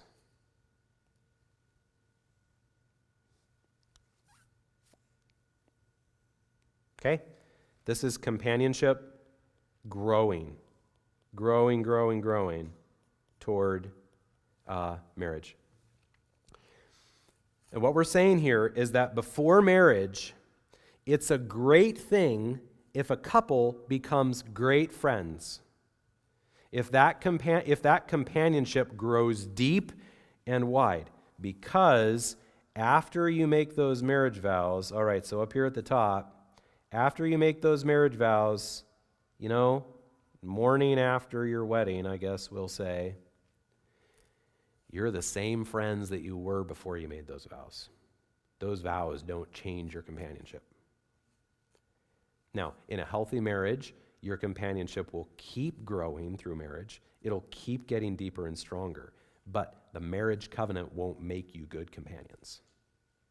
And it won't fix the problems automatically in your companionship. So, you want to make those wedding vows to a person who has become a wonderful companion. You've spent a lot of time building and developing your companionship. So, generally speaking, before marriage, the more companionship develops, the better. Now, I talked earlier about how there are parts of companionship that are not wise at sometimes because they crank up that attachment so fast. They're really intimate, they're really deep, they knit those two people together. That's true. I don't disagree with myself. So there's wisdom here. I'm just saying, I'm not saying that you just jump into this really deep, intimate friendship from the outset. But the more a couple recognizes God is doing something here, God does seem to be leading us toward marriage, then that couple should more and more seek to build a good, strong companionship. That means ask tons of questions. You know what I think? I'm going to sound like an old fuddy-duddy. Here we go. You know what couples do today? A lot of dating consists of watching movies together. And I would just say, maybe not the most awesome idea, nothing wrong with watching movies together, but you don't build any companionship by watching movies together. So ask questions, talk about everything, read books together, do church ministry together, serve people together, work together, build that companionship in preparation for marriage. And of course, there should be a big spiritual component to this. That's that Christ-centered relationship that we talked about earlier. As you build this companionship, this is also when you test out biblical roles. Can the man demonstrate his ability to be a biblical leader with courage and with initiative, but also with humility and with graciousness? Can he lead her well? Can the woman demonstrate her ability to be a helper for him? Can she follow him and flourish under his leadership? Can the two of them make a team together for the Lord's sake? You're testing those things out as the companionship develops. This is also when a couple really examines, are we ready for marriage? Am I spiritually mature enough? Are we financially where we need to be? And I've got a lot of resources I could show you along those lines, but that's not really our point tonight. Okay, so now let's move on to the second area, exclusivity, attachment, loyalty, commitment. How much progress does that make as a relationship goes along? If you had to draw it, what would you draw? And here is the right answer. It's not true. I'm going to draw it like this. It does progress. It does progress in stages. So, for example, early on, a couple stops dating other people and only dates each other. And then as they see, wow, God really is doing something here, they may start to seriously and openly talk about marriage. They may reach the conclusion that, yes, from everything we would see, God would have us to marry. Then they might get engaged. They might set a wedding date. And at that point, you're as exclusive and committed as you can get before the vows are made. Now, are those good steps? I think those are good steps. I think those are appropriate steps in the right time because God calls us to faithful love, loyal love. So I think it's right for a couple to grow more and more committed to one another. But then why didn't I draw it extending all the way across? Because you're not married until you're married, right? On the wedding day, when those vows occur, there's still a big jump that occurs. They didn't belong to one another before that, and they do now. There's still you go from 0% married to 100% married. Now, not 0% committed. You see what I'm saying? But from 0% married to 100% married. So there is a jump in exclusivity. And we all know stories of couples that have broken off engagements and even canceled weddings at the last minute. So exclusivity grows, and it should, but you're not married until you're married. That person doesn't belong to you until you've made those covenant vows. So there are several ways that couples can get into trouble if they're not thinking biblically here. Sometimes you've got a person who just will not make those steps of commitment. They just want to keep all their options open, and eventually it kills the relationship, or it should kill the relationship if the other person's got any sense, or if the other person's thinking biblically about what marriage is.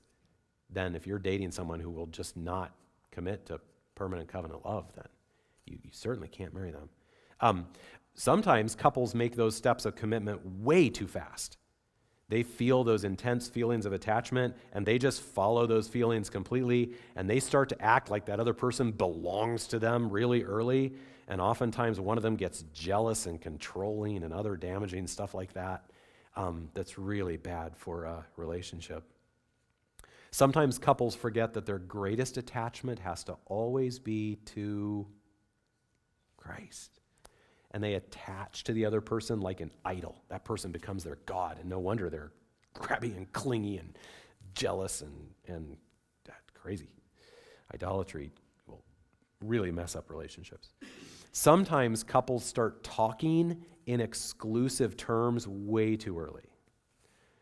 For example, you're the most beautiful woman in the world. Okay, that's a thing you might say as a relationship goes along, but here's the thing.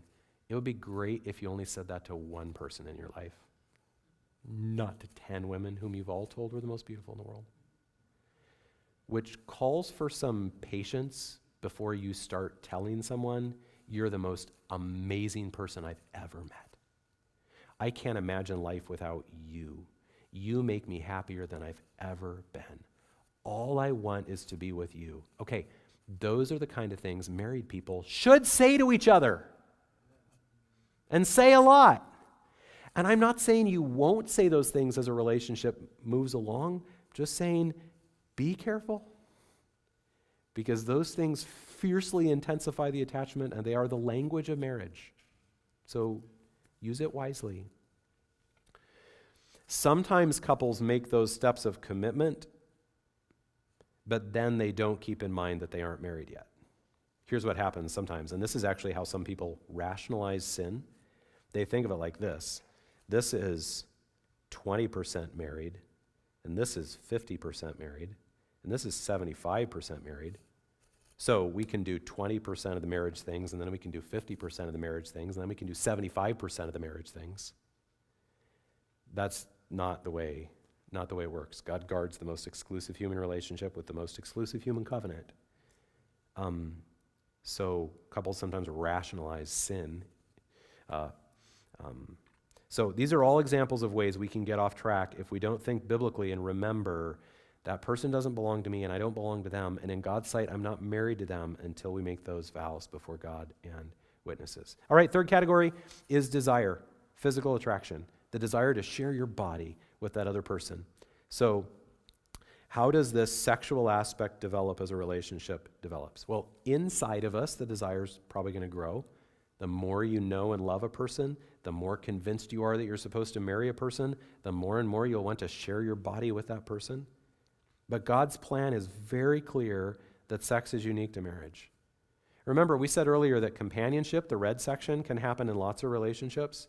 We said that exclusivity or loyalty is even a characteristic in some other relationships where we have very serious commitments, not just marriage. But this sexual aspect is not found in any other relationship. God guards sexuality only within the castle walls of a marriage covenant. And so on your wedding day, you're supposed to go from 0% sexual relationship to 100% sexual relationship. Now, I realize that sounds crazy to the world. They absolutely reject that. And I realize that many Christians just reject that too. But it is so clearly biblical. We just saw a couple weeks ago the clear teaching of Proverbs that sex must only be within a marriage covenant. That's what Proverbs 2 and Proverbs 5 say, and they say it clearly. God calls it the marriage bed because that's where sexuality belongs. Anything outside of the marriage bed shouldn't be bed. It's sexual immorality. So couples often ask, what about holding hands? What about hugging? What about kissing? When's it okay to do those things? And I'm always telling couples, look, there might be a place for some of those things as a relationship develops. There might be a way that those things can be done as simple signs of affection, but our bodies are a connected whole. Your body does not consist of the parts that are completely unconnected to your sexuality and then the sexual parts. That's not the way your body works. You got one body. It is a whole. And there's a reason why married couples hold hands and hug and kiss, and it's because they do more than those things. Sexual relationships are a game. It's a game that starts simple and then it builds. That is universal. Anywhere in the world, you're going to find the same thing. And Song of Solomon is probably referring to that when 3 different places in Song of Solomon it refers to not stirring up or awakening sexual love when it's not time. Because once you wake it up, it wants to go all the way. That's the way sexuality works. It's not a game that's content to be done at halftime. So I can't create a rule that a couple can't sometimes hold hands or hug or even kiss, but they have to fully understand that their bodies don't belong to each other until marriage, that sex is only for marriage. And so they have to stay away from whatever kinds of touching turn them on sexually. And being honest about that is just everybody's challenge. To be really, really honest about that. Sex is a game, and it's an awesome game, but it's a game that should only be played in marriage. Again, you don't play the sex game 50% when you're partway through your relationship, and then play it 75%, and then wait to play it 100% till you get married. That's not the way God designed it to work at all. All right, so I hope that we can see now how these three aspects of falling in love, while they're all part of the bundle of falling in love, when we think about them biblically, we see that they should develop differently. Companionship, we really want to develop substantially before marriage, because you're going to wake up on the day after your wedding the same companions that you were the day before. Exclusivity does grow and should grow, but then it makes a jump on the wedding day because you're not married and don't belong to each other until that wedding ceremony with vows. Desire will grow internally, but acting on that desire in sexual ways should not be before marriage. God guards the sexual relationship within the castle walls of the covenant. So on the wedding day, we're supposed to go from 0% sex to 100% sex. One of the things I often share with couples is that it's easy for couples to shortcut or hinder the development of companionship. For example, they can do that by cranking up the romance. Like, the more time they spend gushing about each other and praising each other and getting as many gifts as possible for each other, none of those things are wrong at the right time in a relationship, but the more time they spend focused on those things, the less time they'll spend developing the kind of companionship that will be ready for the realities of marriage.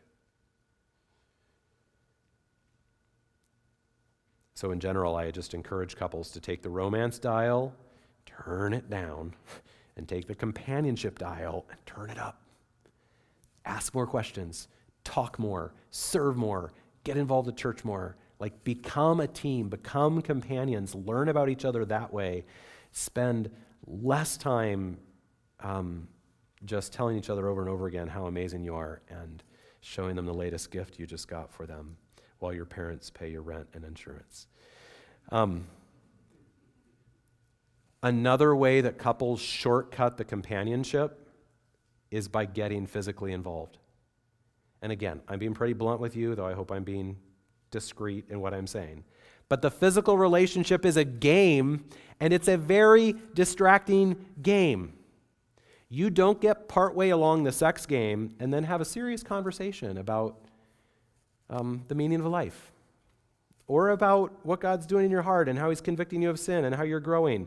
Once you get into the sex game and you start playing, your body starts building that physical desire, all you can think about is that game.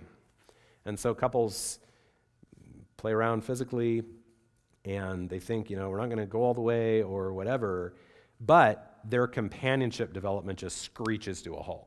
Partly because they're distracted by all the physical games they're playing, partly because now they've got a guilty conscience before God because they know that they shouldn't be playing around with sexuality when they're not in marriage. And a man's failure to lead in the area of sexuality also hinders the healthy development of his role as a leader in the relationship, for what he needs to be as a leader in the home.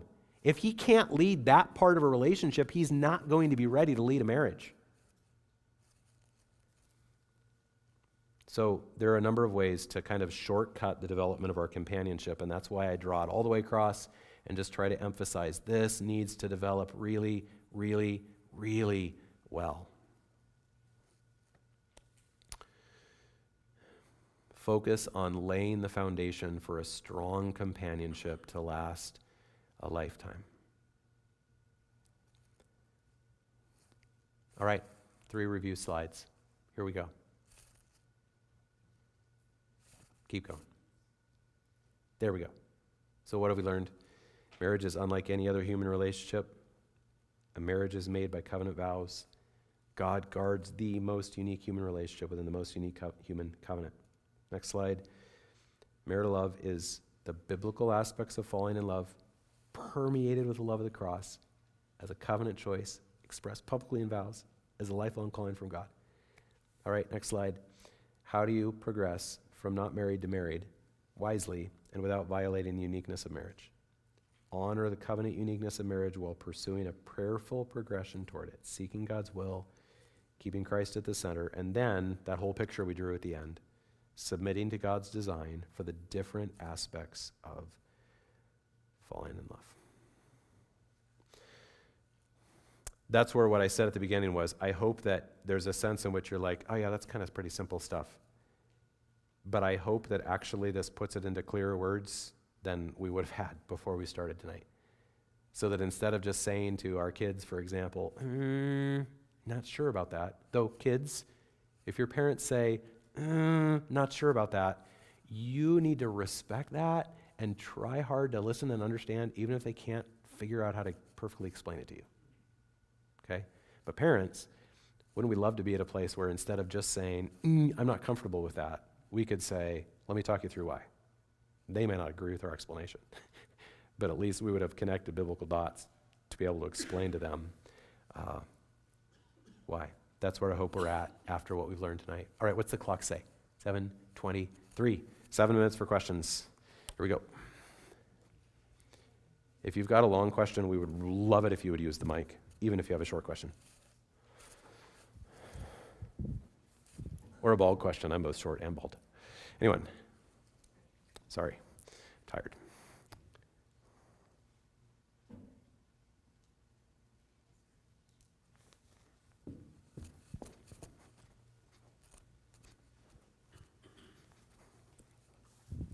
You referred to, in your dating relationship, evaluating the stage you're in. Yeah. And what would be the next steps in that stage. Yeah. Could you dig into a little bit how you would define those stages and what exactly you're talking about as far as defining steps within those stages? I'm sorry, I didn't mean to refer to steps within them. I mean steps from one stage to another. It's going to differ based on every couple and situation, but so like a stage difference would be the difference between just being in groups and then being one-on-one with the person. Like that in itself is a change of stages. For couples today, I mean, most couples just blow right through this, but there's a change of stage from not texting to texting. Because again, something married couples do is they text each other all day long. And so many couples just start texting each other all day long, and they just assume that's like part of stage one. That ought to be a thoughtful decision, like when's it a good idea for us to actually be giving each other all day long life updates? Because that's a very attaching thing.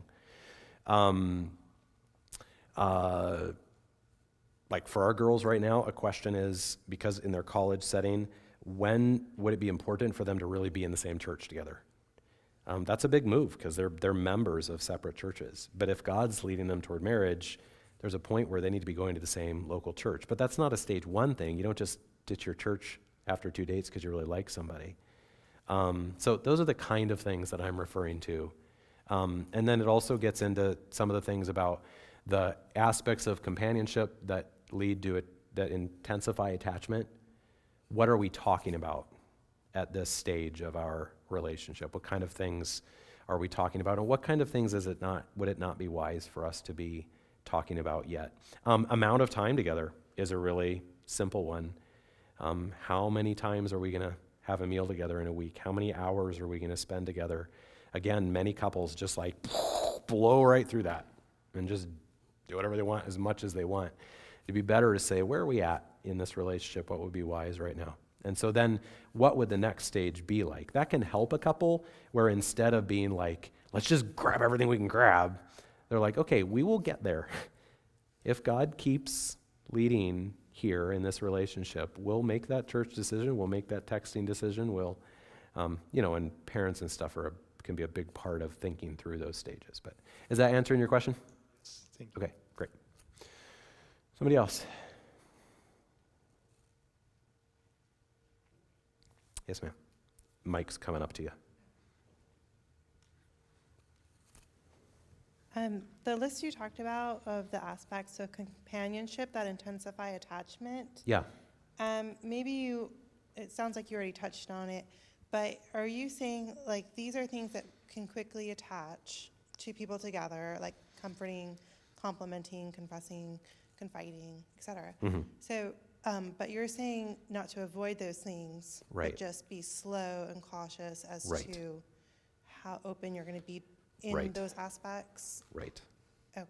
Yes. In other words, though I didn't say it directly earlier, I am pushing back on the very common idea in Christian circles of heart purity as if that's an on and off thing.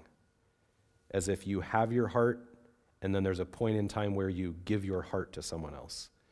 I understand where that idea came from.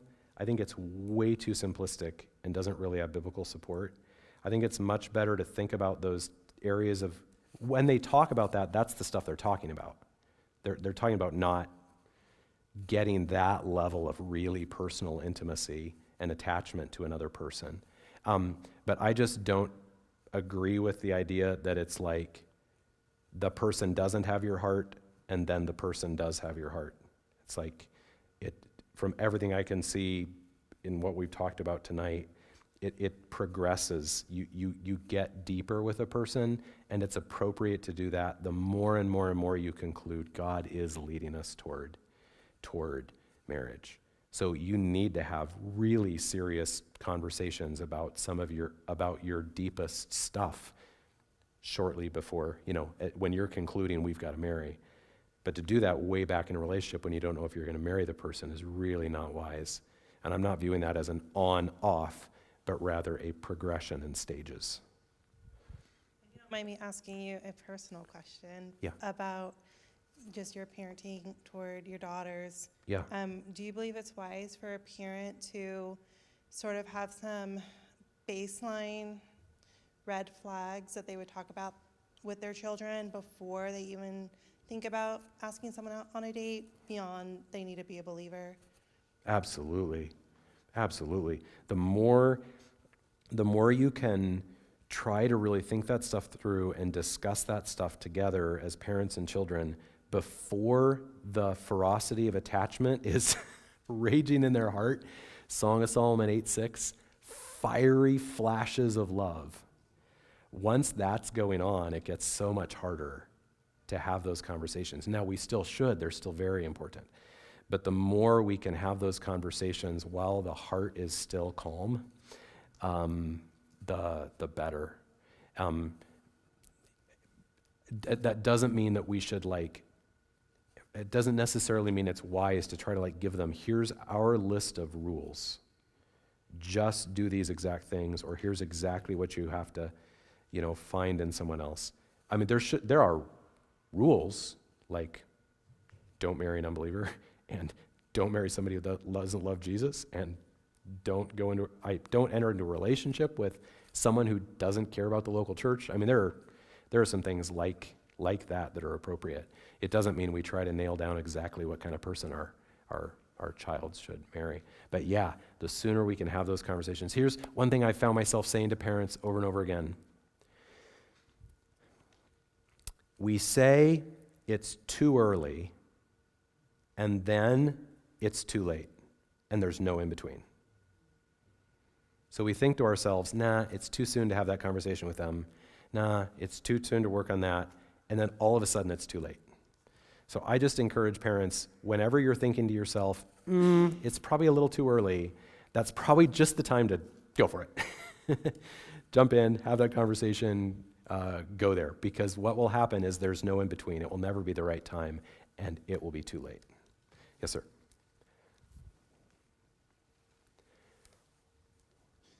Most of the subjects that we've been talking about here, and I want to try to handle this delicately, are presuming, rightfully so, a heterosexual development. Right. But the serpent was more crafty than any beast of the field that the Lord God made. In this culture, we have to deal with the prevalent oppression of same-sex attraction in the culture. And can you basically maybe speak briefly to those levels of intimacy that may be even unhealthy between friends of the same sex. Yeah. I mean, I won't try to speak to it myself, because I probably couldn't do that well off the top of my head. But the person who speaks to it with such tremendous clarity is Christopher Wan in his book, Holy Sexuality. He does by far the best job I've ever seen as someone who struggles with same-sex attraction. He does the best job of explaining the boundaries of obedience to God in terms of romantic attachment to someone of the same sex, even when there's nothing sexual involved. He just does it tremendously well. So that would be the resource I would highly recommend in that regard. All right, anybody else? Yes, ma'am. Do we have the mic still around there somewhere?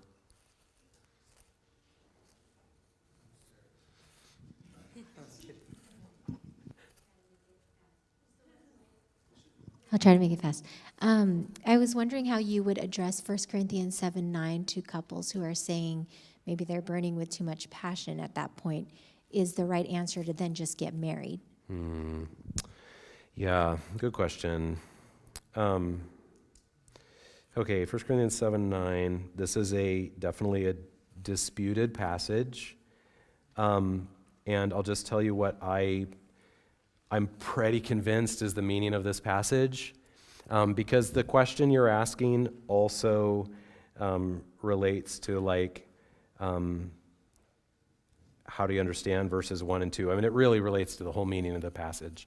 The way I understand that passage is that there were people in Corinth who were saying, for spiritual reasons, especially because maybe Jesus is going to come again right away, we're just not going to marry. Singleness is the great ideal, and so we're all just going to not marry. We're just going to stay a church full of singles, because that's the most spiritual thing to do. And Paul's saying, look, if that's where you're at, if you're fooling yourself about that, it may be that God has called you to singleness. But if you're just saying that in some kind of spiritual bravado, but that's not the reality, actually what you're doing is burning with passion, not living fervently for the Lord in your singleness, then get real about that. I do not believe that 1 Corinthians 7:9 is saying to a couple, if you're struggling with sexual temptation, you should just get married. I do not think in context that is the idea at all, which is how it's very often misunderstood. Does that make sense? Okay, yeah, great question.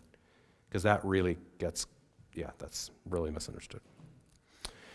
Okay, well, if I can follow up with any of you individually on any of these things, I'd certainly love to do that, but I think it's 7:35, so let's close in prayer. Dear Heavenly Father, please bless and guide us. We have touched on so many very sensitive things tonight, including just a lot of things that connect to so many hurts in so many of our lives. And so I pray that you would just guide us, lead us forward. The things we've learned tonight their application for each person is going to be very different. And so as each person just tries to wrap their mind around that, whether it's grandparents or parents or younger teenagers or singles or as they just go trying to process this, would your Spirit guide that processing? Your Spirit is in them. So thankful for that. They are not alone trying to process this. So I pray that you would comfort them, strengthen them, guide them where it's needed, convict them with the things we've learned tonight. I pray in Jesus' name. Amen. All right. Thank you all. Good night.